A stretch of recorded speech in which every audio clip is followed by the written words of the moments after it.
Hey guys, welcome back to my channel. Today I wanted to talk about something that I think a lot of people tend to struggle with when it comes to traveling and flying specifically, and that is flight anxiety, or just how to stay calm on long flights, especially international flights. So yeah, if this is something that you're interested in or something that you struggle with, I hope you'll keep watching. I wanted to film this video about how to stay calm or just stress-free during your flights, because traveling has always been something that is so much fun for me and I thoroughly enjoy it.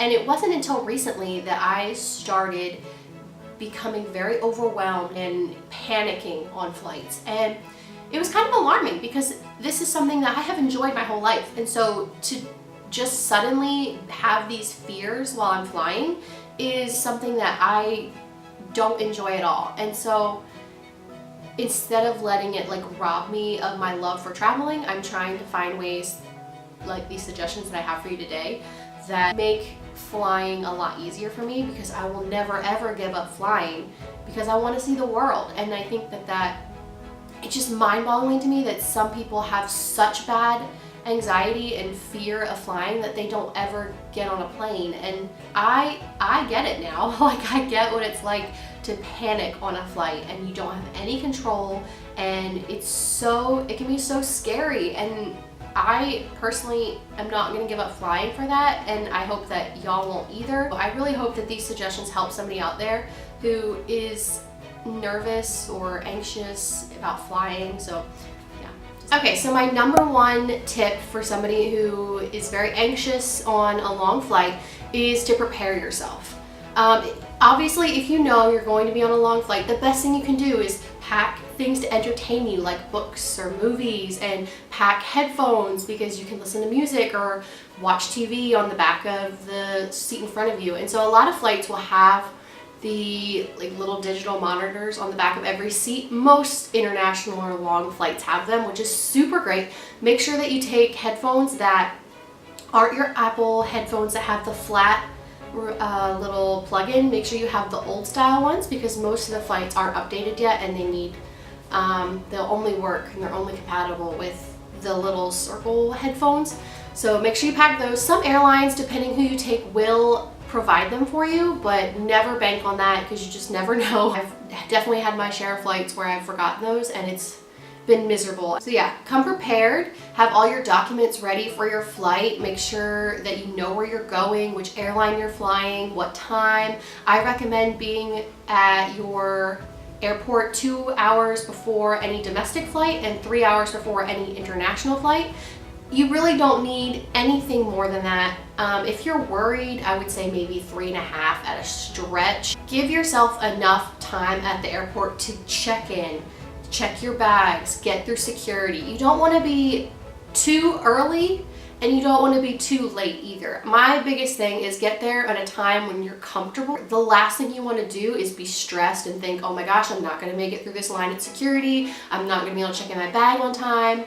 If you're going to the airport already stressed out and anxious, chances are that your flight is going to reflect that as well. If you can go into it with a clear mind, like, I'm gonna get here 3.5 hours before my flight, I'm gonna have all this time to get all my stuff checked in and get through security, you're gonna have a world of a difference on a flight. You have to go into it with a clear mind. You have to go into it thinking, I'm prepared, everything is fine, it's gonna be fine.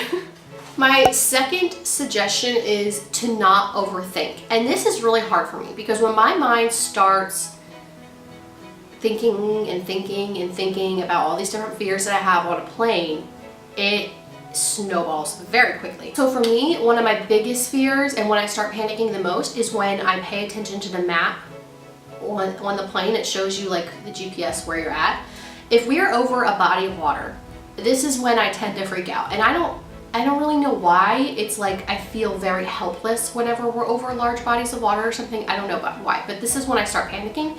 And so my suggestion is just don't overthink. Don't think about where you're at. Don't think about where you're flying over. Don't think about any little negative thing that is related to flying, because it's just going to snowball. My third suggestion for staying calm on a flight is to look at your flight attendants. If they don't look concerned, they're trained professionals who do this every day, you should have no reason to be concerned. And this is the first thing I do. I always look at them, because if they're just casually smiling and floating up and down the aisles, then why should I be concerned? They're the ones that are gonna have to like actually do something if we are for some reason in trouble on this plane. So if they're fine, you're fine.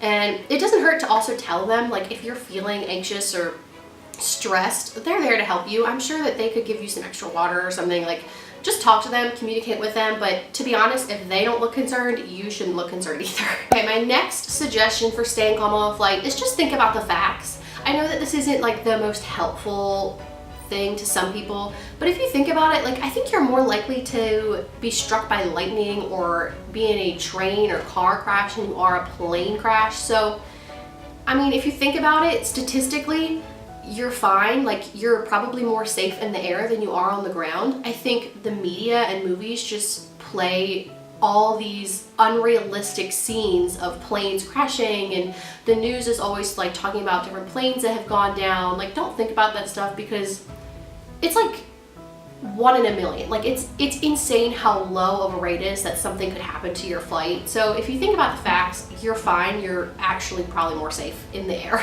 My next suggestion is to turn some peaceful music on. I always do this, because whether I'm trying to sleep or I just want to stay calm, my biggest thing is just listening to peaceful music. If I'm listening to like some hip hop or rap or just like any upbeat song, the chances of me and my heart rate like actually staying calm is very slim.